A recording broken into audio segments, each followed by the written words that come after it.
Hello everyone. I'm really happy today after getting so many overwhelming response from all of you guys. Thanks a lot. So yesterday we stopped at implantation. Let's continue ahead. So implantation starts at day 6. We saw that. And it ends at day 10. Okay. There are 3 steps which happen during implantation. Okay. First is apposition. Second is adhesion. And third one is penetration. So apposition is just that the blastocyst comes in close proximity to the endometrium. This is with the help of some receptors which are selectin. Okay, they just come into close proximity to each other. Now there should be adhesion.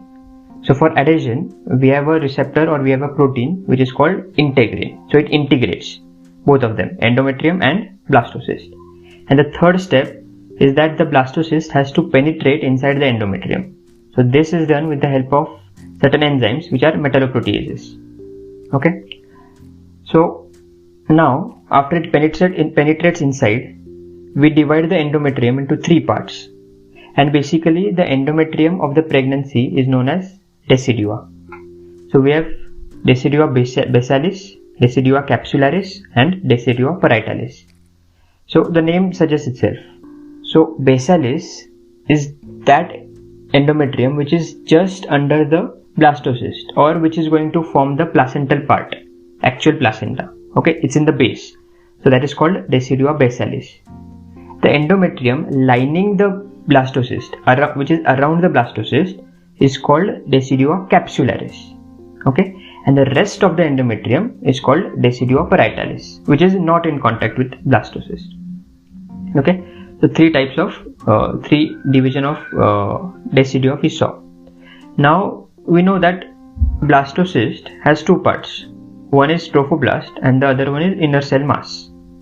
Okay, trophoblast again has 2 types. One is syncytio and other is cyto. So function of syncytio trophoblast is to secrete hormones, and in function of cytotrophoblast is to form chorion. That's one of the function, and the second function is to prevent PIH, which is pregnancy induced hypertension. How does it prevent this? So whenever the maternal blood vessels invade or come in the placenta, there is trophoblastic invasion which takes place, and this trophoblastic invasion makes the placental blood vessel less resistant. They dilate them and the resistance in the blood vessels decrease. Okay, and that's how it prevents hypertension. Okay. Now let's see about placental formation. Now you must have heard about villi. There are 3 types of villi: primary, secondary and tertiary. What is the difference? In the primary villi, there is just syncytio trophoblast, okay, which is outside. Then in the secondary villi, there is syncytio trophoblast plus cytotrophoblast in the secondary villi, okay. And in tertiary villi, there is syncytio, cyto plus the blood vessels of the fetus. Okay, primary trophoblast forms at around 12 days, secondary at around 14 days, 14-15 days, and tertiary around day 17. Okay, so tertiary villus is formed at day 17. Okay, now let me give you some general facts about placenta. The weight of the placenta is 500 grams, and the maximum contribution to it is by fetal part. So fetal part makes about 4/5 of the placenta, and thickness of placenta at term is 2.5 centimeters. And when do we call it placentomegaly? Is it more than 2.5 centimeters? No, the value is 4 centimeters. If the thickness of placenta is more than 4 centimeters, then we call it as placentomegaly, and you can guess it in which conditions we can see placentomegaly. Okay, now let's see some function of placenta. So placenta, as we saw, syncytio trophoblast is called as hormone factory of placenta. So it forms 4 main hormones. Which are they? First one is estrogen, progesterone, HCG and HPL. Okay, so now why does placenta need to secrete progesterone? Already we have our corpus luteum there in the ovary. So the lifespan of corpus luteum is around 8 to 10 weeks, and that is also because of HCG. So let me explain this. First we'll talk about HCG. Okay, HCG is human chorionic gonadotropin. It is secreted by placenta, and its secretion starts. You know that function of corpus luteum is maximum at day 22, and then it starts to regress in normal, in females which are not pregnant. But in pregnant female, the placenta starts secreting HCG on day 8 around, and this helps the corpus luteum to stay maintained, to remain there. Okay, and the level of HCG goes on increasing from day 8 to around, it goes on increasing to 8 to 10 weeks.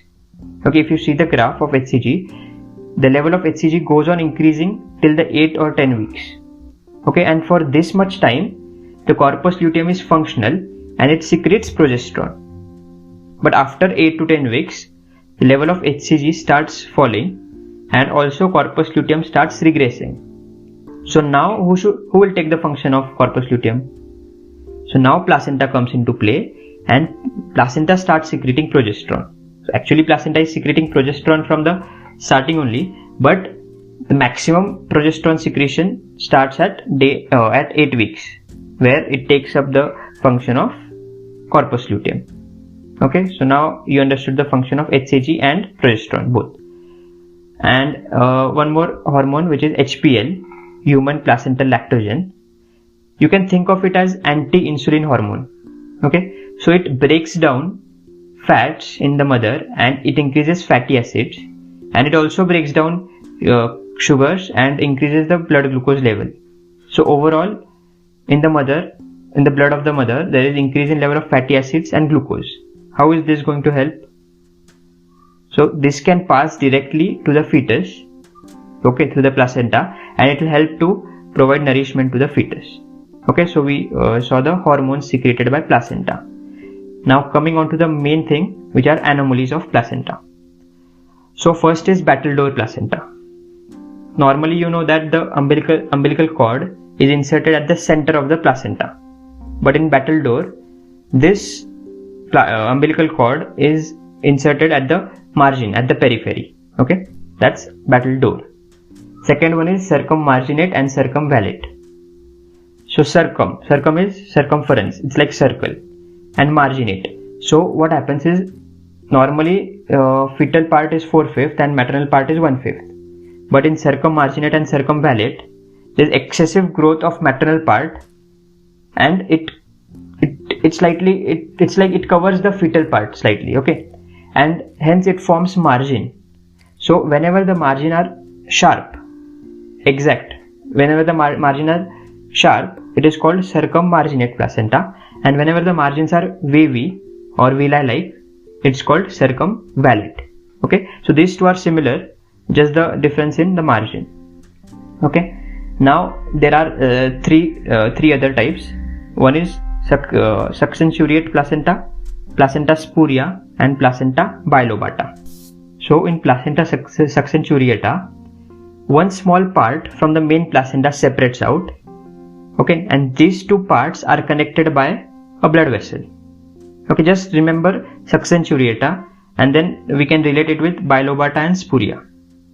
Okay, now in placenta bilobata, it's similar to succenturiata, just that the two parts are almost equal in size. Okay, and placenta spuria is again similar to succenturiata, where one lobe is bigger and the other lobe is smaller, but the difference is they are not connected by blood vessels. Okay, so remember succenturiata, and you can say that placenta bilobata and spuria are two variations. You can understand it like that. Okay, and the last one is morbidly adherent placenta. So normally there is a membrane which is called as Nitabusch membrane, which forms a type of fibrinoid necrosis, and that's how it prevents placenta from invading deeply into the endometrium. Okay, so now whenever this membrane is absent, there is morbidly adherent placenta.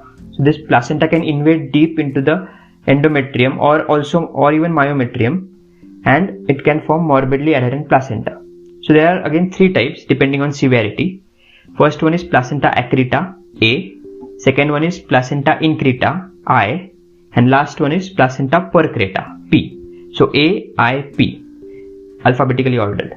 So A is, it just invades into the endometrium till the endometrium, okay, deep into the endometrium. That's accreta. What is increta? It invades till the myometrium. That's increta. And percreta is, it invades till the serosa. So as we go deeper, the letters, we increase the, like from A we go to I, we go to P. Okay, so I think that's enough for today. 2-3 points that I wanted to clarify is it's getting really difficult for me to cover everything in the just 10 to 12 minutes, but still I'm trying to cover maximum whatever I can and trying to give you only the high yield information. Okay, next is if you have any sort of questions, any like silly, very silly, or very conceptual, very difficult, you can ask me any of those through WhatsApp or via email.